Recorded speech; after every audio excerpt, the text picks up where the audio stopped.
And we're back with Lobby Concessionals, the movie podcast where nobody's right and everybody's wrong. That's Brendon. I'm Parker. Like and subscribe. Follow us along on YouTube, Spotify, Apple Podcasts, Amazon Podcasts, other podcast things. The library, Denny's. Damn, we're at the library? I don't know. It feels like Denny's. we're everywhere. Tell your dog about us. You know, that guy yeah. probably has some contacts. Need the views. Yeah. Today we're going to be doing a new segment we're calling Under the Influence, where we're kind of taking the career. We're looking at an artist, and we do a career retrospective, a little bit of that, but we're not just going to delve straight into that and look just at their career. In particular, we're going to look at it through the lens of our journey with them, or one of our journeys with that individual. Because frankly, if you want to find a career retrospective on someone that makes movies, there's better options out there. So Brendon, I think we're going to start off with you. Who did you have in mind? This is a bit of I guess a lot of people who might know me a little bit more intimately would understand, but for people who kind of don't, would be a bit of a surprise. But it would be Kevin Smith. Okay, you just said the word intimate, and so I don't know how intimate we are. But I would think I wouldn't be too off base saying that I know you a little bit more intimately, and I am shook that you would pick Kevin Smith. Yeah, like I said, I think knowing me in the way that you do, and the way that people might have seen me through the podcast, I'm a little bit of a pretentious dick. I wasn't going to say it. Or I can be, right? Like in terms of my movie likes and dislikes and all that stuff. So to single out Kevin Smith as a huge influence on my movie journey is probably a little surprising to the people who didn't take that journey with me during the height of his career. Yeah, it's a unique choice for sure. Yeah. So I guess that's the first thing that's worth breaking down is why Kevin Smith? So, like, vaguely, you don't need to. No, we'll do it. We've got the time, I think. Yeah, sure. We've talked about earlier about our love of movies, and I have loved movies when I discovered Kevin Smith. You loved them before? Yeah, before. Like okay. Star Wars, all that stuff. Like I loved movies before I found Kevin Smith. Okay. But Kevin Smith was the first one to make me think that I could make movies. Is that a good thing? And here's the thing, like, and it's a layered thing. It was, Clerks came out in 94. I discovered Clerks in, I want to say 96, 97. Okay. And number one, it's made with three maxed out credit cards. Right. And it's got characters that are just sitting around talking about comic books and Star Wars and movies. Yeah. And in my mind, I had never seen that before. I'd never seen a movie that directly spoke to me.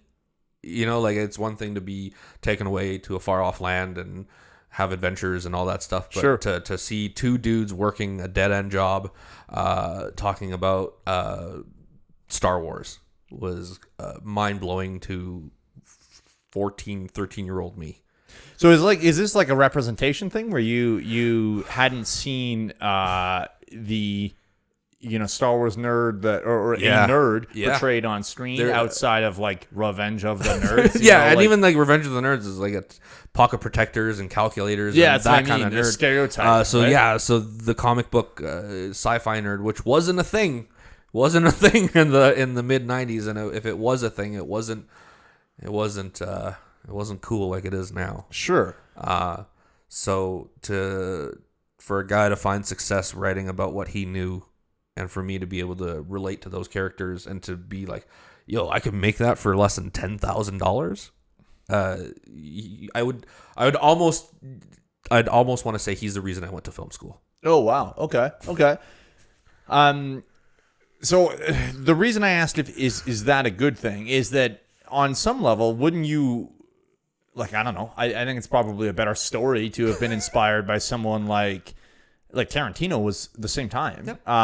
or Martin Scorsese or Spielberg, Sure. right? Like, but the subject matter, right? It's Tarantino was still writing about hitmen and drug deals. Scorsese was still, we're talking the height of Casino and Goodfellas. Spielberg was writing about aliens and dinosaurs. I don't know that about this stuff, but Sure. I can talk about two dudes talking about Spider-Man. Like, yeah, but I guess wouldn't the concern be that the market's already cornered? You know, like, I as a 13-year-old, I don't know that I was thinking about the market. fair enough. And to be fair, it was just like I felt like he was he had gained such popularity in such a target market that you could make a living just catering to a small group, and you didn't need to make $100 million movie and make $500 million in box office receipts. You can make a $10,000 movie, make $1 million, and continue to make movies. yeah, Right? yeah. So So what was your first Kevin Smith movie? Clerks. It was It's Clerks. absolute Clerks. Yeah. Okay. And so you watched that a few years after its release. 3 years or two to 3 years. Yeah. Yeah. And so what comes after that? Like, is this something where you watch Clerks, you fall in love, and then you immediately seek out anything Kevin Smith has put out, or how does that look? It's so a lot of this episode we're going to talk about non-movie stuff because he does a deep dive into all of my things. Okay. So I find Clerks, and I find Clerks just as Mallrats is being released. Okay. So Mallrats is 95, so you would have only been a year. Oh, maybe a little bit after then. Okay, so Next one is Chasing Amy in 97. yeah, so I just started collecting comics, and Mallrats was on the back of every comic book of that year.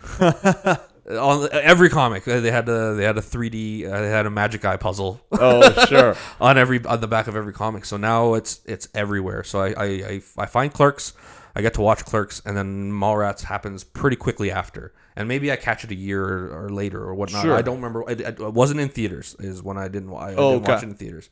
But Mallrats leans even heavier into my interest because it is about a comic book nerd trying to win back his girlfriend, and it is pop culture heavy, and it's all these things that I love, and I've never seen that before. So between Clerks and Mallrats, and he then becomes a massive star in the comic book world because he's the only one doing it. Doing it in film. So Right. he's mentioning all this stuff. So he starts to do Clerks comics and Jay and Silent Bob comics to begin with. So it was easy to start following everything that he was doing. Sure. Okay. Yeah. To be honest, I don't know the entire context of this, but I believe Kevin Smith has actually apologized for Mallrats.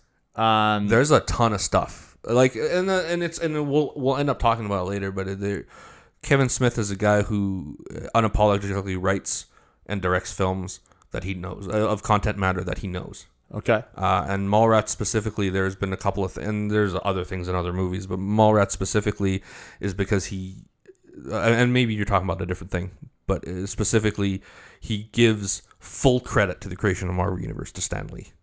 Oh, okay. To Stan Lee and a whole bunch of people, comic book artists and stuff like that. He had a huge falling out with Alex Ross because Alex Ross is like, Jack Kirby.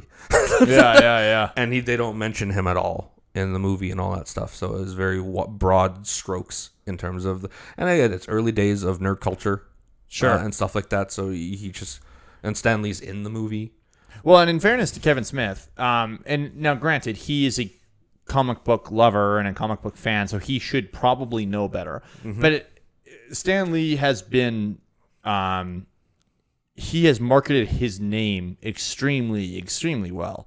And so it isn't exactly a surprise that his name is associated with Marvel Comics in the way that it is. Yeah. Regardless of whether of his actual level of creative impact. It has been fairly well documented that Stan Lee's creative output was nowhere near, or creative impact, I guess, was nowhere near the likes of Jack Kirby or Steve Ditko. Yeah. And that he didn't create Marvel Comics in the same way that people think he did. Yeah. And especially he didn't create those characters. Yeah. it has been well documented, but is that a past in the 20 years thing, or is that like did he have a should he have known differently at the time? I guess I don't know. I guess it's tough because again, Stanley, that was the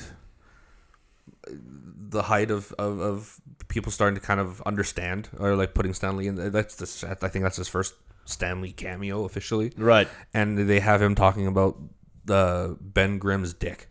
Okay.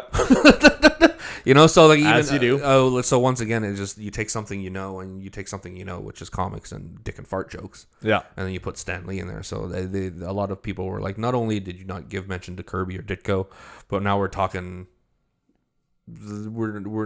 We're not even talking about comics in a positive light. Yeah. So there was a thing there, and maybe he should know better, but I don't know.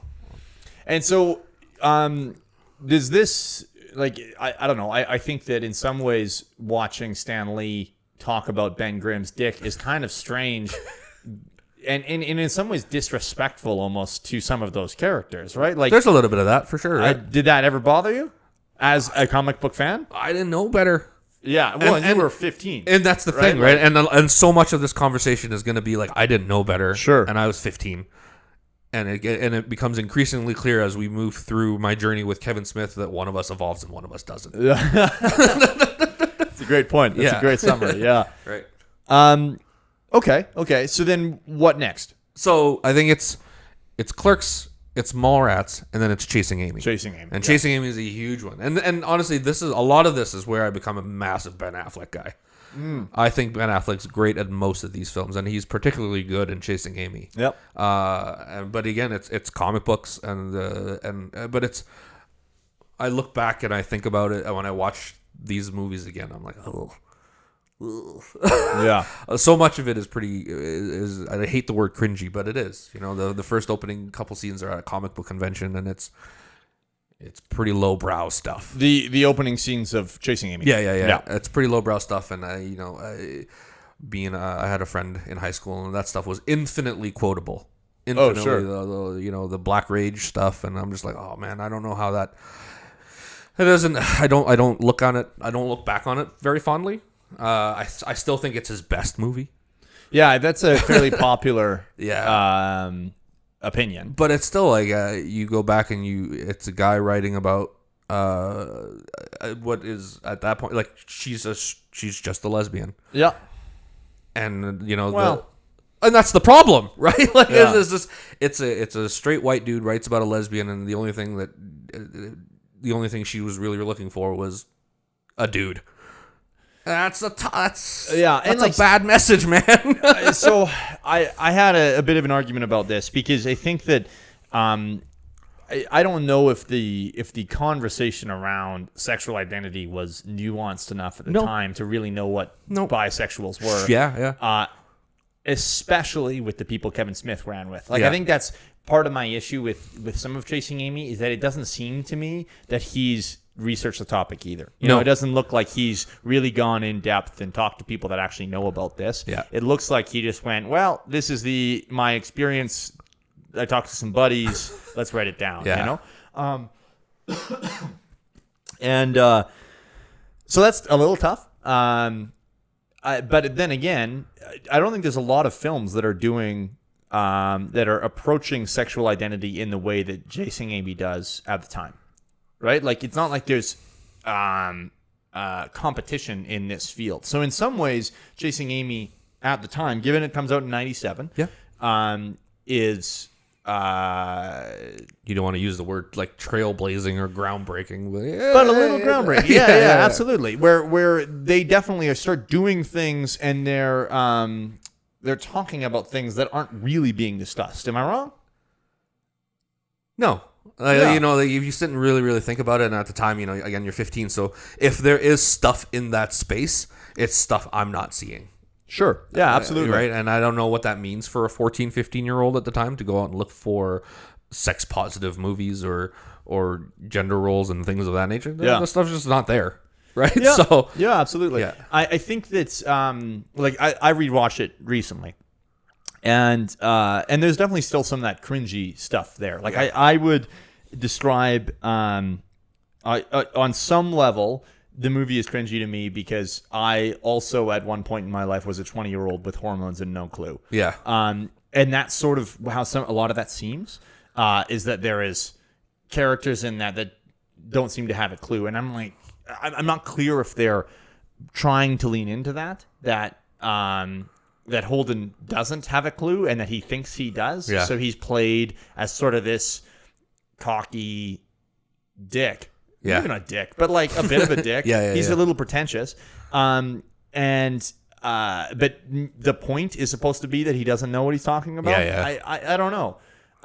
So there's a little bit of cringe there, and there's definitely some things that haven't aged especially well. There's some homophobic slurs that are chucked around fairly easily. Yeah.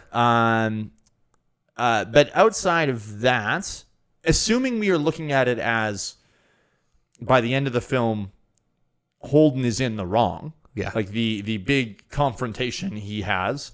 As long as we are looking at it as Holden is wrong in that situation and he is being crazy, I don't think it's aged terribly well. Or sorry, I don't think it's aged horribly. Yeah. I think if we are looking at it and Holden is supposed to be smart, there's a problem, right? And the thing is, it's still up for debate. That's the problem with the movie, right? Is like it doesn't really give you a sense that he's right or wrong. It kind of leaves it up to you. Yeah. Yeah, I have some issues with that for sure. And it's also kind of strange to me that the film's thesis is effectively just given by Kevin Smith staring at the camera. Like, he's not literally staring at the camera, but that's basically what happens, right? Yeah. So you're still stoked about Kevin Smith at this time? Oh, absolutely. Okay. Absolutely. So Chasing Amy happens in 97. I think I don't see that in theaters because I think a lot of his stuff is so limited run. So sure. In the theater, out of theater. So I discovered Chasing Amy via VHS again a year later. And at that point, he is hired by Marvel to do comics. Okay. And he relaunches Daredevil and arguably puts Daredevil back in an upper echelon of Marvel characters in terms of quality and whatnot. So he comes in 1999 and writes a Daredevil run that I still think holds up for the most part. There's stuff there. But now he's making movies I love. He's writing comic books I love. In my eyes, he can do no wrong. Okay. And so Dogma comes out in 1999 and I just think it's the greatest thing ever. I think it's like smart and blah blah blah. I don't know. I'm 16 years old. And the guy's like anti-church and whatever like that. And I thought it was the greatest thing in the world. So that's probably the height of my love affair with Kevin Smith. Right. Yeah. Dogma's an interesting thing. Like I really enjoyed Dogma. It's one of my favorite Kevin Smith movies. We haven't actually hit my favorite one yet, but I've got a bit of a weird choice. So, but I really like Dogma. I do think I think this is true for a lot of Kevin Smith stuff. It lacks nuance that he thinks is there. Yeah. Like, that's how I would look at it. And you, I think, already hit the nail on the head with one of us grew up, the other one didn't. Yeah. Because it definitely does, a lot of his stuff, in Dogma in particular, feels like a 20-year-old's take on organized religion. Yeah. As opposed to, a little bit more of a nuanced opinion. There was great points in there. There was some very good specific things to be ripped out and gone, like this is biting criticism. But at the end of the day, it's still a movie filled with dick jokes. A giant rubber poop monster. Yeah, like it's not the nuance isn't there. Yeah. And it doesn't take itself seriously enough for. Frankly, most of his films don't take themselves seriously enough for them to be discussing the serious topics they are discussing. Yeah. And I think Chasing Amy was his attempt at that. Yep. And even then, like when I think of Chasing Amy and at the height of my love of Chasing Amy, I just think about the jokes. I don't think about the actual serious topic at hand. Well, but interestingly, like it's still one of his most critically. I think it's his most well-received film critically. Yeah. So I don't understand why he doesn't. If that's his attempt, lean into it more, man. Like people liked it. Yeah. So much of it, like when I hear interviews with him or when he does his talk show circuit and all that stuff, he's so self-deprecating, and he feels like he knows the upper levels of what he's capable of, and never just wants to just do it. Like he just wants to settle into what he's known for.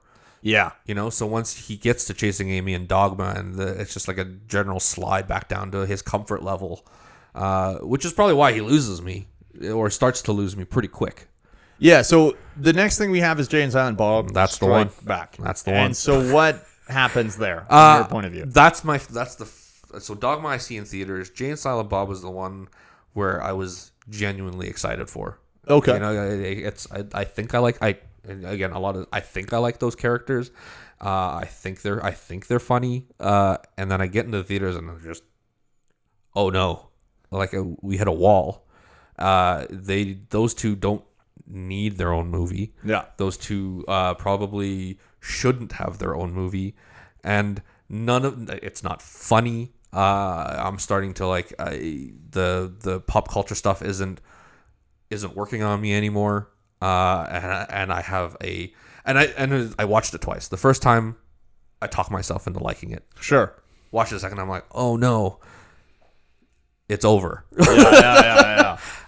And that was a pretty big revelation, and that's a relatively small window of time to absolutely fall in love and then fall out of love with a thing, right? Like we're talking maybe between 96 and 2001. Yeah, so a 5-year window of him being a pop culture icon, the pop culture icon in my eyes, to just absolutely not. Well, and so even we're extending this out, Clerks comes out in 94, so it's 7 years at best. At most. But you'd think in 7 years that he'd grow a little bit. You know, like he's making the same jokes. 7 years later. Mean, but I think for him it's tough. You know, like it's one thing to sit there and be I'm 15 and a dick joke in 94 is going to be a much different dick joke for me in 2001. Sure. But he's already a grown ass man in 94 making that movie. Right? I don't know that there's much evolution to be had if you're already fully grown and you continue to surround yourself with the people that you know, like you grew up with. Jason Mewes, Walter Flanagan, like all those guys are your friends already. So you keep making movies with these guys. So there's no really branching out or learning or evolving or anything like that. Sure. Do you actually know how old he was? Because I don't, and that's... I think he was in his mid-20s. Mid-20s when Clerks comes out? Yeah. So, like, I am already a different person from my mid-20s. It's only been a few years, but I would say there's been growth there. Now, granted... But did you find success at your mid-20s? Not in the way that he has. Yeah. Or he did. And I think that might be the difference, is that he experienced lots of success in at least... You know, as people that are actively putting out a series of videos on YouTube right now that are achieving, as far as the actual measures of success go, zero success. Yeah.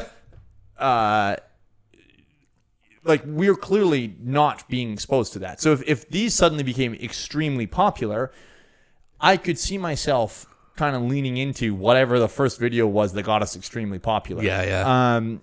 So I understand that a little bit, I guess, and I think that it probably has some aspect of it. But it is a little disheartening to see that a creative doesn't evolve. grow. Yeah.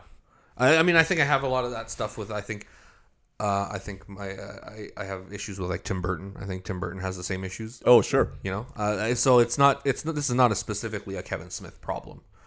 Zack Snyder's the same. He's been doing the same thing bring him up for 20 years. You know, and like. He clearly enjoys doing that. Yeah, and there's a market for it. Too. Yeah, absolutely. He has a following for doing that. So again, all the power to him. And in the same way, all the power to Kevin Smith. People are seeing your movies, man. You go nuts. Like you're on top of the world. Live it. Yeah.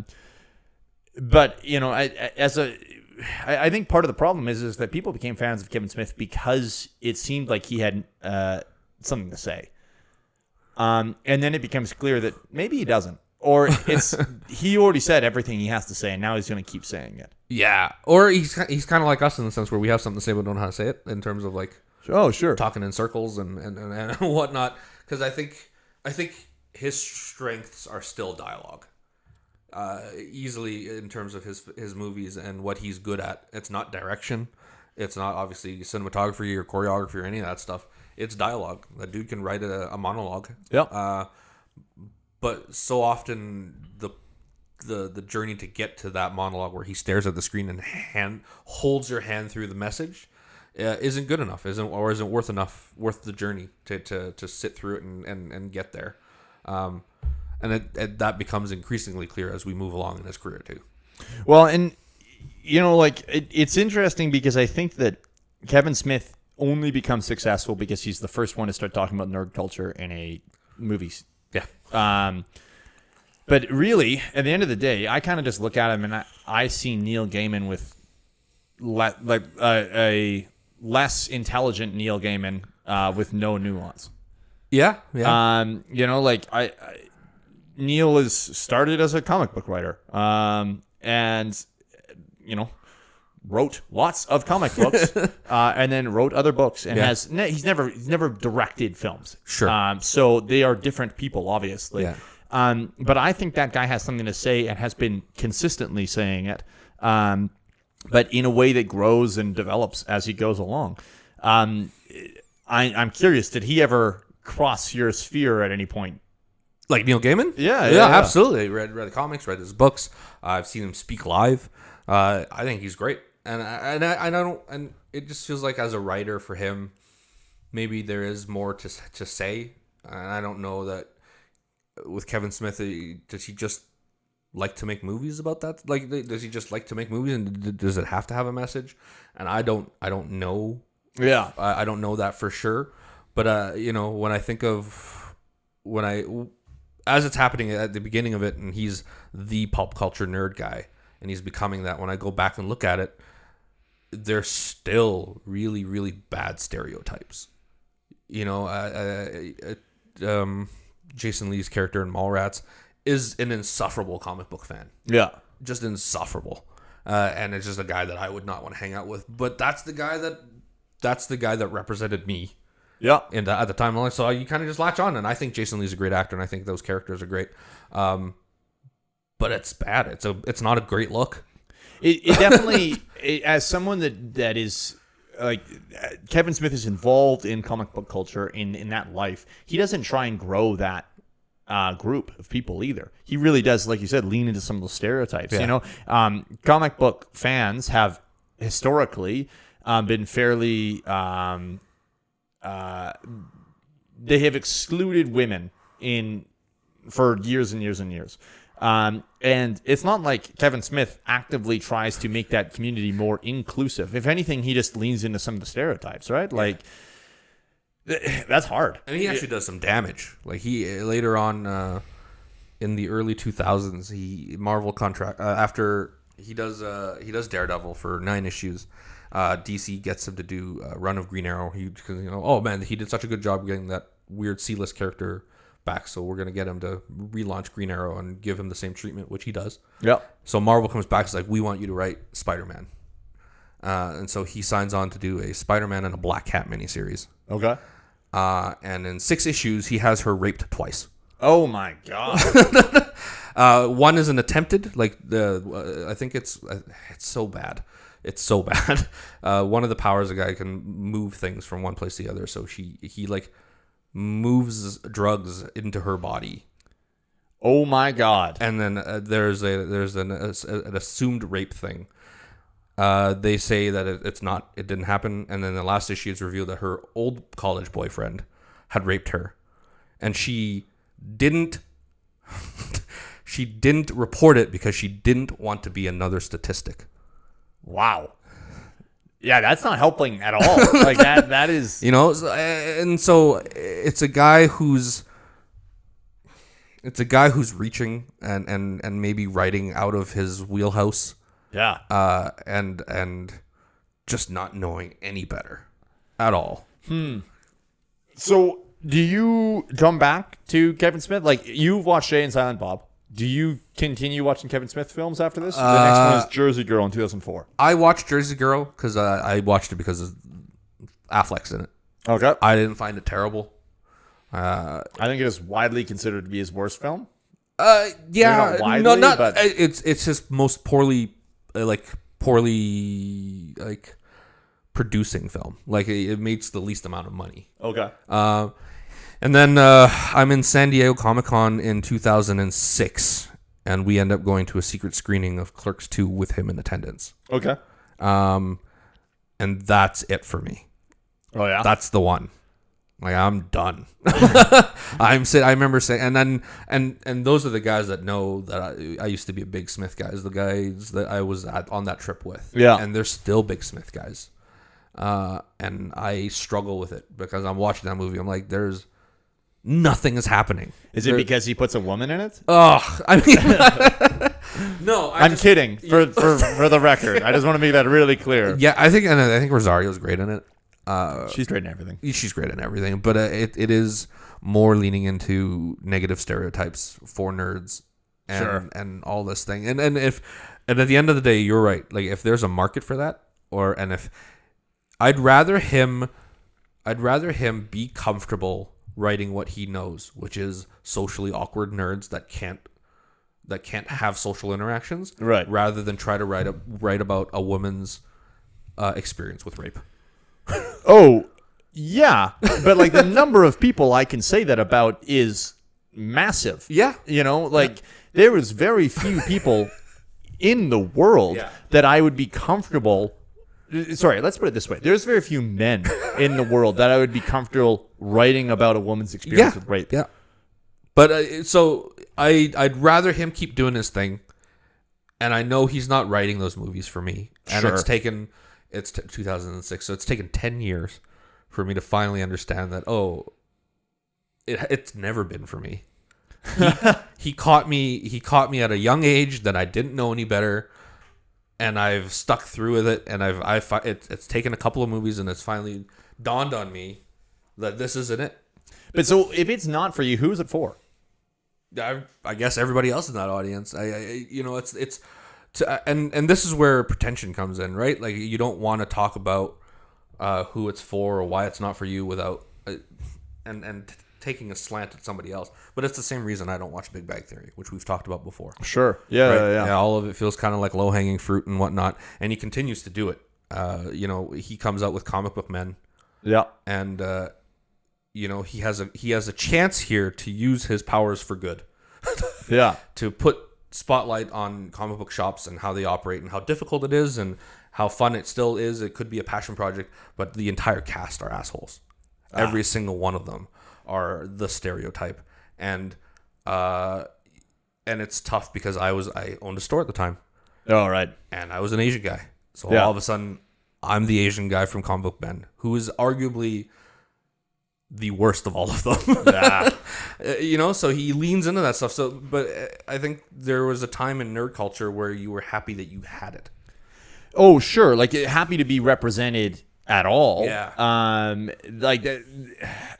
guess when the alternative is not being represented, sure. Like I get it.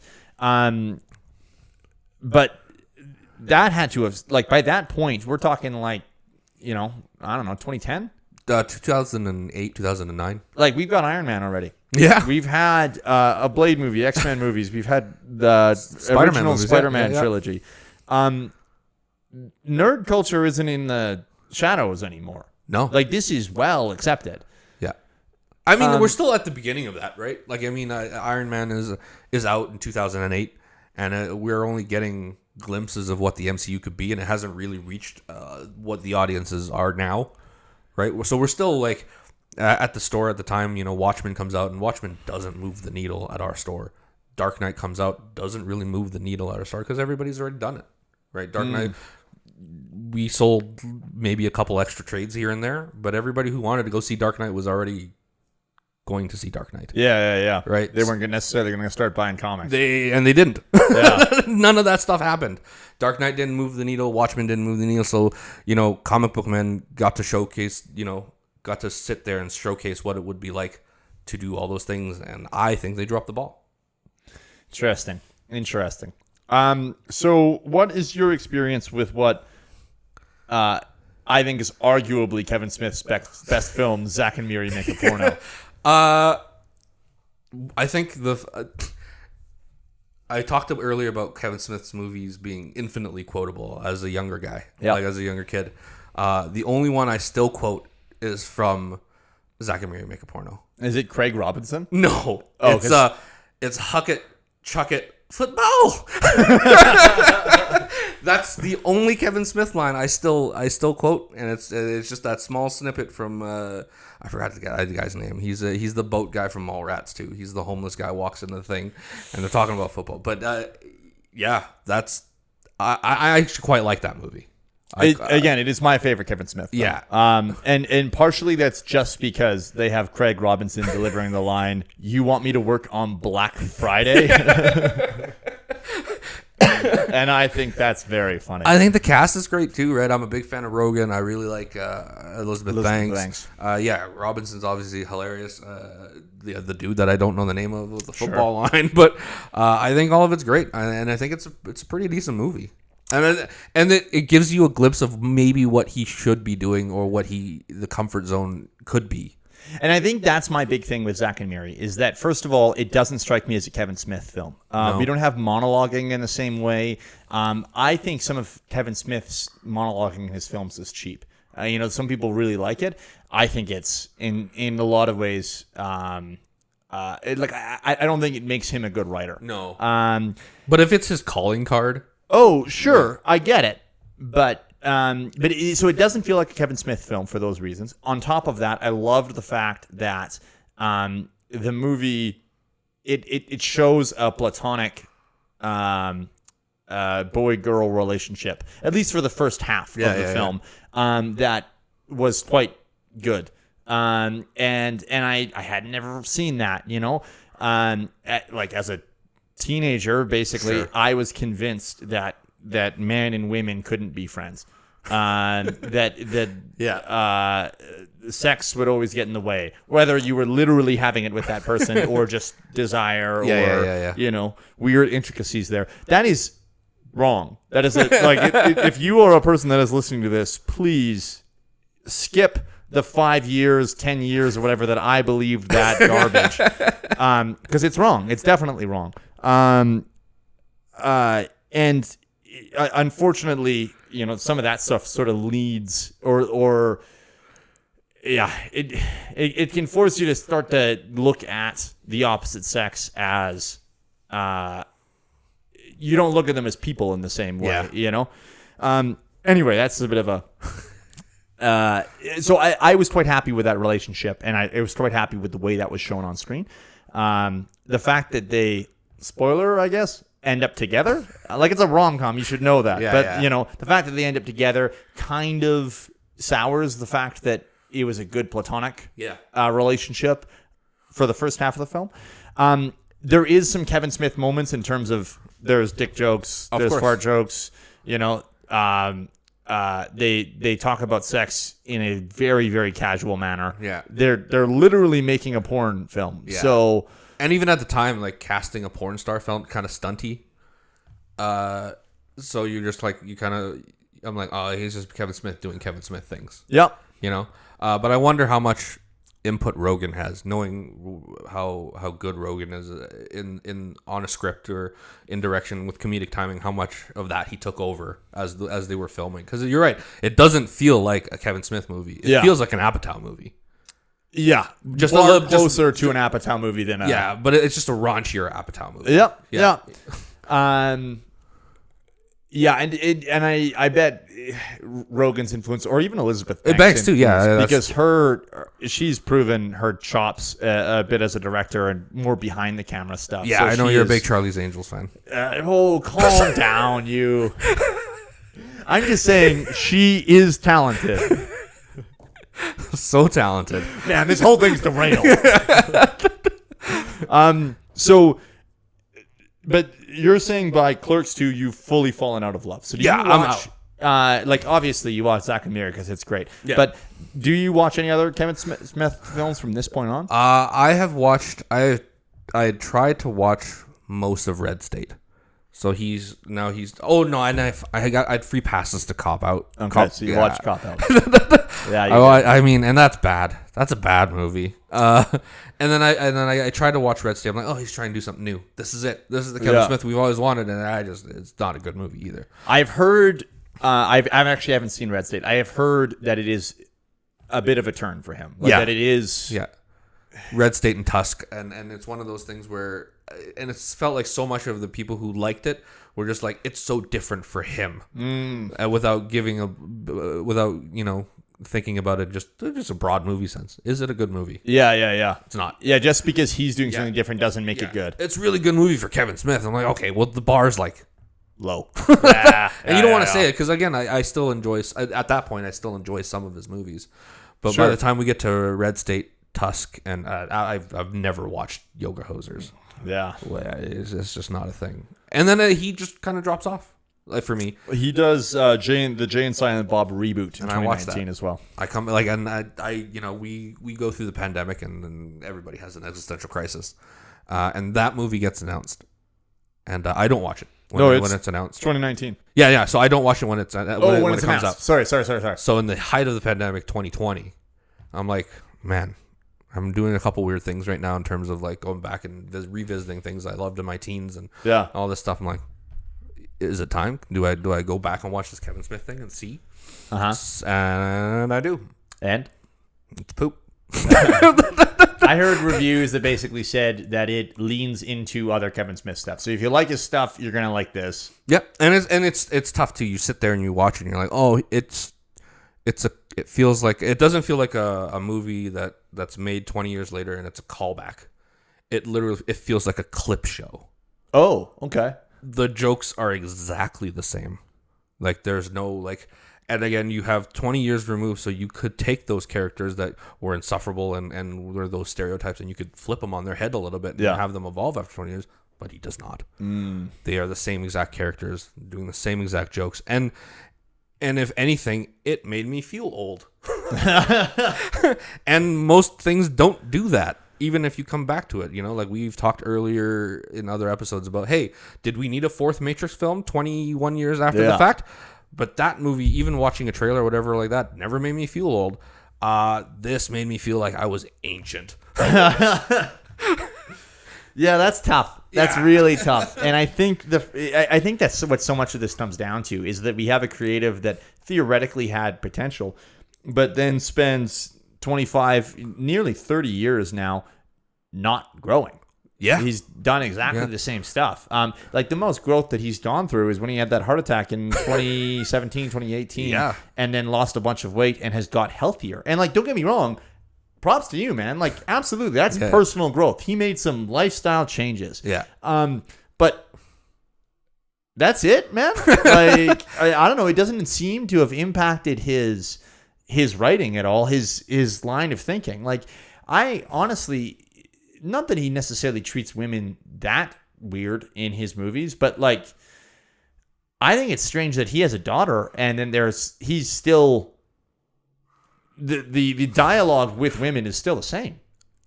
Yeah, and it's tough. Like, and I don't know, again, if it's just a dude that doesn't know how to talk to women. And obviously he has some kind of a charm because his wife is very attractive. He used to date Joey Lauren Adams. The reason they broke up was Chase of Gaby. Oh, okay. They broke up on the set of that, very shortly after that movie, because of how their relationship changed during said movie. Oh, okay. Right, and so he has a daughter, and maybe that's changed his outlook on things. I don't know. I just don't think when I think of strong female characters, I don't exactly think Kevin Smith. Yeah. So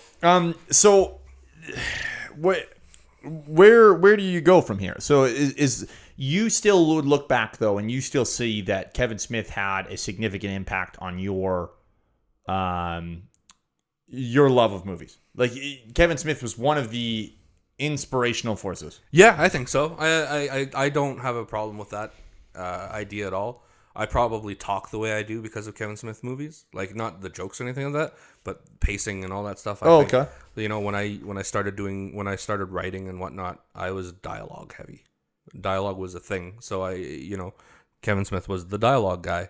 Yeah, and unfortunately for him, and maybe fortunately for me, obviously, is just other guys come along and do it better. So you know, Tarantino is a dialogue guy, and there's an evolution of that dialogue from Reservoir Dogs to Kill Bill all the way through to Inglourious Basterds. There's an evolution of growth of how he uses dialogue, and it's not just about quips. It's not it's not this, which is my biggest problem with a guy like Joss Whedon as well. Sure. It's a pace that he keeps with his dialogue. Yeah. It's so as we go along, and I realize that Kevin Smith's the one thing I thought Kevin Smith did better than everybody else is not at all better than everybody else. Right? I could watch an episode of Gilmore Girls, and that dialogue is better. Because it is quippy, but there's moments that it's not, and there's heartfelt moments and all that stuff that can carry it. So, you know, I look at Clerks 2 and I'm like, oh, it's just other people are doing it better. Yeah, and like I think it's interesting because I think other people were doing it better when Kevin Smith was doing it. Yeah. Like even Aaron Sorkin. Yeah. I was too young. I was too young to understand West Wing at that point. Fair enough. Yeah. Yeah, I guess A Few Good Men is not like, not that it goes over your head, but there is some. Could you imagine just bringing that into like show and tell and being like, yeah, this weekend I watched A Few Good Men. Yeah. Like, okay, riveting stuff. Hold up. Riveting stuff.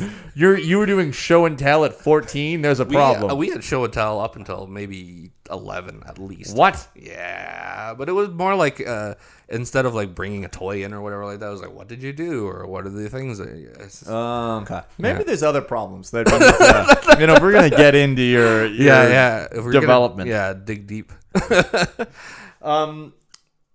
It's so. I guess one of my questions is, you're not ashamed about that? No, I don't think so. It was such a big deal in my life at the time. You know, again, like that guy.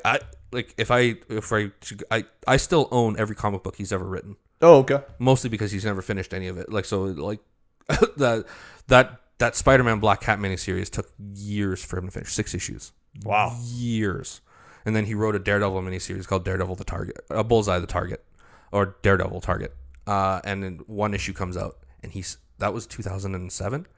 It's still not done. Oh wow, it's still not done. And is it theoretically still being written? I can't imagine that anybody would care at this point because he's done so much damage. The comic book people have kind of turned on him too. Okay. Like he wrote a couple of Batman miniseries in the late 2000s, early 2010s about Batman, and he has a sequence where Batman gets caught near an explosion, and the explosion startles him so much that Batman pees himself. Oh, okay. So Kevin Smith is now known as the guy who made Batman, the Batman, pee himself. Okay. Zero goodwill. Yeah, that's an interesting narrative decision. Yeah, and you know he's tried to defend it and all that stuff, and it's just so I own everything that man's done. Comic book wise, I still own physical copies of Clerks, Mallrats, Chasing Amy, and Dogma. I think, maybe Dogma. I'm not ashamed of it. Well, and I don't want to imply that you should be. No, I'm just curious because it does seem like there's been such an about face on opinions of him. I have a couple of Kevin Smith books. I think that he is a he definitely shows what can be done in the film industry. So in terms of inspiring you to go to film school, he's a decent person to do it. Because he's just some random dude, you know. It feels tangible. It feels doable. Yeah, absolutely. He's an everyman in a way that's I don't think David Fincher or Christopher Nolan or Steven Spielberg are. You know, even if they are that or they came from those humble roots, that's not the way they seem anymore. No. Well, Kevin Smith absolutely still does. Yeah. And some of that's him being self-deprecating. Some of that's him constantly being out there. You know, like that guy has pushed his brand for 25 years, way before social media was a thing, and his brand was important. Other modern directors don't do anything like that, and like nowhere near. No. the only one that I can really think of that has a modern director that has pushed their own sort of brand is maybe Taika Waititi. But even then, that's not to this extent. He doesn't go around college campuses and do these talks, or not at all. Doesn't have the podcast. Doesn't do any of that stuff. Well, and it's really just that I guess that he acts in things is really the difference, and that's a lot of the things he acts in. He seems very Taika Waititi. Like there's a look and there's a swagger to him. There's a brand. He's his own bit. Yeah. Actually, the other one would be Ryan Reynolds. He's not that he's a director, but there is certain people that do push a brand in a very particular way. But yeah, Kevin Smith does that, and he was definitely an innovator in some ways. But it is interesting to look back at his legacy because I don't know if it's really there. No, if you took my experience out of the whole thing, he is a very small blip. A very, very small blip in the grand scheme of the movie industry. Right. And it's really incredible to me. Like when we came up with the concept of what this was, I sat back and I'm like, man, that guy ruled my life for 5 years. Yeah. Like absolutely ruled every little part of my life. And he had such a massive presence. Everything he said was the gospel. Everything he did was the best thing ever. So it's really it was neat to go back and be like, oh Jesus, yeah. And but it's still again mostly with fond eyes, really. Like, sure. At the end of the day, yeah, it's got to be tough taking someone that you respect and then recognize the fact that it doesn't seem like they're ever going to grow up. Yeah. Because again, I think that he's someone that is easy to enjoy when you're a teenager. Or maybe not even easy to enjoy necessarily, but I get the appeal. Again, I look back at some of these films and I cringe at it because I can see myself in that at that time in my life. But I cringe because I've grown. Yeah. And I cringe because man, it sucks to watch yourself or to watch someone, a facsimile of me at that age being insufferable. Yeah. And again, the fact that it never seems to have grown from that, changed from that is unfortunate. Yeah, I don't know if I have too much more to add, honestly. That's more Kevin Smith talk than I've had since Dogma. In a while. Yeah. And actually, you know what? I do have one of the books I've read from him, there is a few points in there that have stuck with me. So okay. I want to make it very clear that it's not like he has nothing good to say. I remember, I literally can't remember the name of the book. It's got his face, he's looking up, big ass forehead on there, whatever book that one is. He talks at the start about how his dad dies, and he said his talks about how great a person his dad was, and he said, my dad died streaming. Even the good people die streaming. Yeah. And that's something that's really stuck with me. Just like that it doesn't matter how your legacy in life, in some ways, everyone ends up where they end up. Yeah. And people have said that before, and people have probably said it better. But that doesn't mean that he can't add to that, And so my point is that he has good ideas, and there are some things there that are worthwhile. Yeah. The problem is just I don't know if he takes criticism well. Like he doesn't seem to move and go, oh well, maybe I shouldn't have done this here. Yeah. He just keeps keeps repeating the same mistakes. Yeah, and I think it's really important to make a note that he truly does love things. Oh sure. His new big thing is basically crying in every freaking Marvel movie review that he's in, or I think any comic book movie he reviews on his YouTube channel or his podcast, he cries. What? Yeah, just like when we talk about things like Cap picking up Thor's hammer, he cries. When they come through the portal, he cries. When the Justice League get together, he cries. Like, and it's genuine tears. So I can't ever say that he doesn't love the things that he talks about. Right. Whether he does that or executes it properly or not is a different debate. Sure. But he absolutely loves the things that he loves. Yeah. Like the things he's known for. Yeah. And again, props to him. He's clearly made a brand. He's made it successful. Yeah, and if you like him, then that's cool too, man. Like that's not this. This wasn't a slight on him, and this wasn't a slight on anybody who still likes him. I still know a lot of people that like him. Yeah. This was my journey with Kevin Smith. So I guess we'll probably do this once a month. So tune in next month for Brendon to dig into my life growing up, and I can be put on the chopping block here, and we'll figure out what your relationship with Elizabeth Banks is now. Next time on Lobby Concessional.